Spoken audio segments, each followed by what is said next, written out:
जी grade 9। और इसमें chapter number 6, chapter 6 की लास्ट एक्सरसाइज एक्सरसाइज 6.6, और इसमें बेयरिंग का टॉपिक हम डिस्कस कर रहे हैं। इसके फर्स्ट 3 क्वेश्चंस हमने प्रीवियस लेक्चर में डिस्कस किए और अभी हम क्वेश्चन नंबर 4 से कंटिन्यू कर रहे हैं। क्वेश्चन नंबर 4 में है, वर्ड प्रॉब्लम में, the positions of 3 ships A B and C. 3 ships की पोजीशन को एक्सप्लेन किया गया है। A, B and C. The bearing of B from A is 0.45. Bearing of B from A is 0.45 degree. इसी तरीके से, and ship C is to the east of A. Ship C is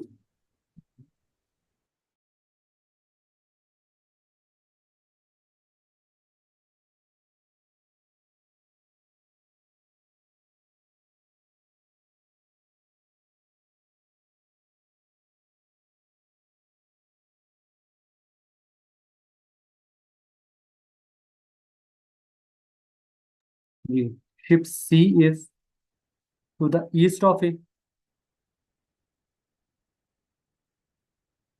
To the east of A.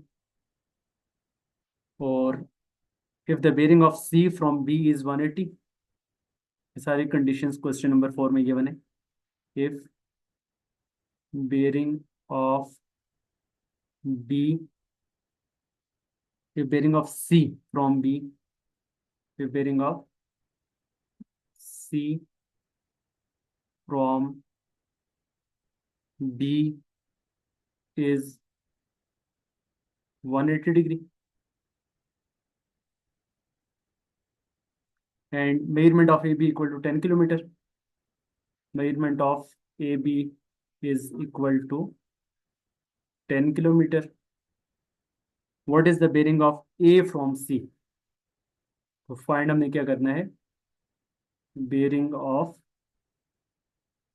A from C, ये find करना है। और इसके अलावा distance between ship A and C, distance between ship A and सी।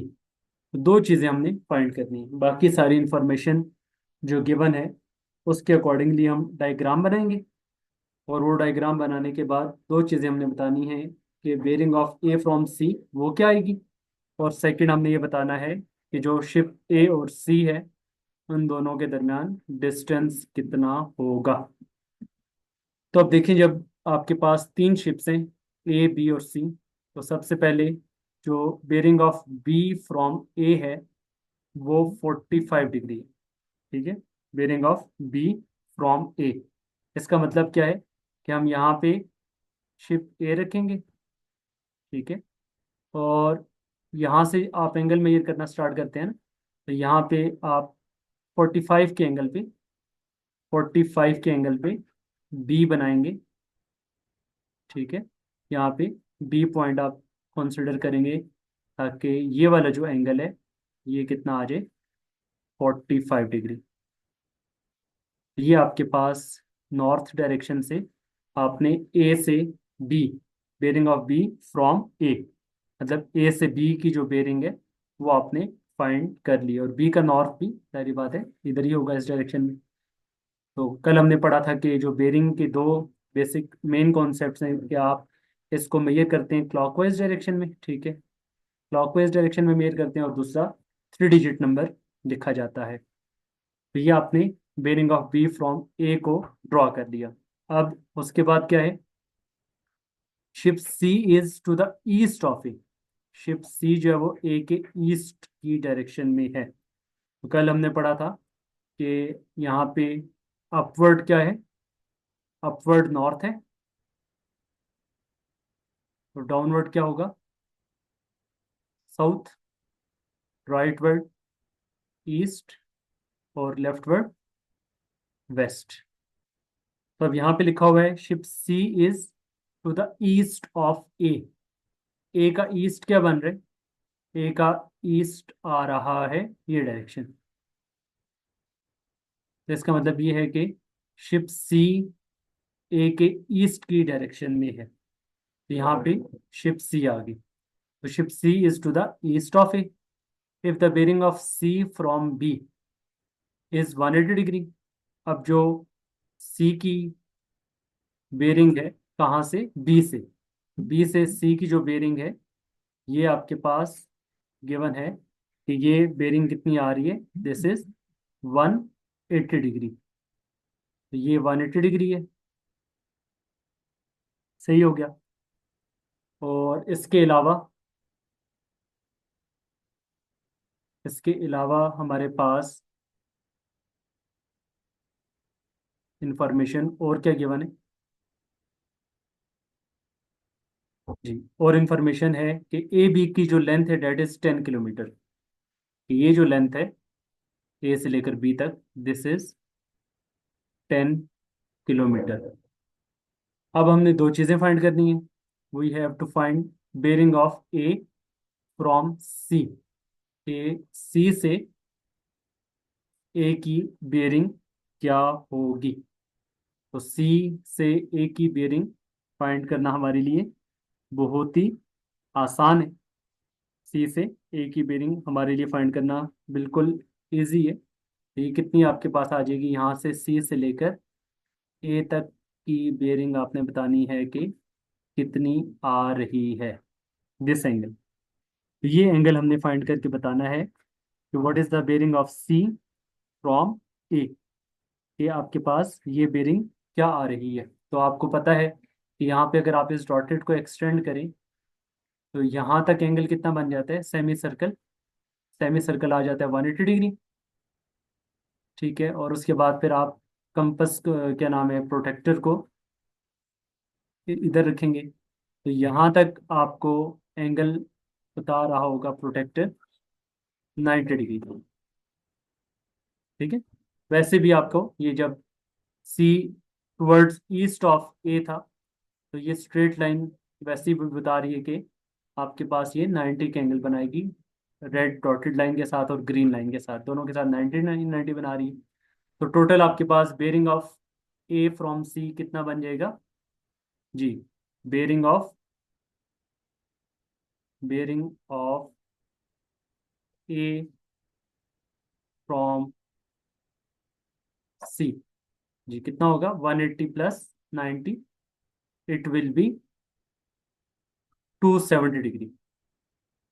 तो ये आपके पास bearing कितनी आ जाएगी? 270 डिग्री आ जाएगा। इस तरह से आपने ये कॉन्सेप्ट यूज कर लिया कि यहाँ पे आपके पास ये 270 डिग्री बन गया। अब आपने डिस्टेंस बताना है कि ए और सी का डिस्टेंस कितना आ रहा है। ये डिस्टेंस आपने बताना है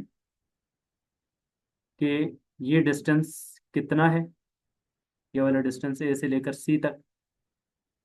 इस डिस्टेंस को फाइंड करने के लिए आप पाइथागोरस थ्योरम अप्लाई कर सकते हैं। अगर ये वाला डिस्टेंस भी हमें पता होता, बी से सी, ये तो हमें पता है ए से बी 10 किलोमीटर है, अगर हमें बी से सी पता होता तो हम पाइथागोरस थ्योरम अप्लाई कर सकते थे। लेकिन अब यहाँ पे दो अननोन डिस्टेंस हो जाएंगे तो हम पाइथागोरस थ्योरम अप्लाई नहीं कर सकते। उसके लिए फिर ये वाला एंगल आपने चेक करना है कि ये एंगल कितना होगा। दिस वन, जिसको अभी मैं ब्लैक कलर के साथ बता रहा हूँ, दिस एंगल। तो नॉर्थ और east they are perpendicular to each other. अगर ये 45 है तो ये एंगल भी कितना आएगा? ये एंगल भी 45 डिग्री आएगा। अब ये एंगल जब 45 डिग्री है तो इस एंगल के अकॉर्डिंगली ये जो 10 किलोमीटर का डिस्टेंस है ये आपके पास 90 के ऑपोजिट आ रहा है। 90 के ऑपोजिट क्या होता है? हाइपोटेन्यूज। और 45 के साथ ये जो एडजेसेंट साइड है ये क्या बन जाएगी? बेस। तो अब आपने ऐसा ट्रिग्नोमेट्रिक फंक्शन ट्राइंगल एबीसी में यूज करना है। In right angle triangle ABC, इस राइट एंगल ट्राइंगल एबीसी में आपने वो ट्रिग्नोमेट्रिक फंक्शन यूज करना है जिसमें बेस और हाइपोटेन्यूज यूज होते हों। तो हमने शॉर्टकट ट्रिक सीखी हुई है, some people have curly brown hair through proper brushing. उसके अकॉर्डिंगली अगर आप देखें तो यहाँ पे कॉज इक्वल होता है बेस अपॉन हाइपोटेन्यूज। तो this mean cause of 45 degree is equal to base is AC upon hypotenuse, hypotenuse is AB। AC की वैल्यू हमने फाइंड करनी है, AB की वैल्यू हमारे पास 10 है, और cos 45 आप कैलकुलेटर से चेक करेंगे। cos 45 का आंसर आपके पास 1/√2 आ जाएगा, 1/√2। और फिर देन AC की वैल्यू फाइंड करने के लिए जो डिनोमिनेटर में 10 है वो लेफ्ट साइड पे मल्टीप्लाई हो जाएगा। तो 10/√2, 10/√2, इसको आप कैलकुलेटर से चेक करके बता दें कि इसका आंसर क्या आ रहा है 10/√2 का। 10 को जब आपने √2 पर डिवाइड किया तो ये आंसर हमारे पास आ गया 7.07। ए सी जो डिस्टेंस है हमारे पास, इट विल बी 7.07 किलोमीटर। तो दो चीज़ें हमने फाइंड करनी थी, एक आपने शिप ए और सी का डिस्टेंस फाइंड करना था, उसको आपने cos 45 को यूज़ करते हुए वो डिस्टेंस फाइंड कर लिया, और दूसरा आपने bearing of A from C find करना था, वो आपने फाइंड कर लिया। वो कितना आ गया हमारे पास, 270 डिग्री आ गया। और दूसरा डिस्टेंस बिटवीन ए एंड सी, वो हमारे पास कितना आ गया, 7.07 किलोमीटर। तो यहाँ पे हमारा ये एक्सरसाइज 6.6 का क्वेश्चन नंबर 4 कंप्लीट हो गया।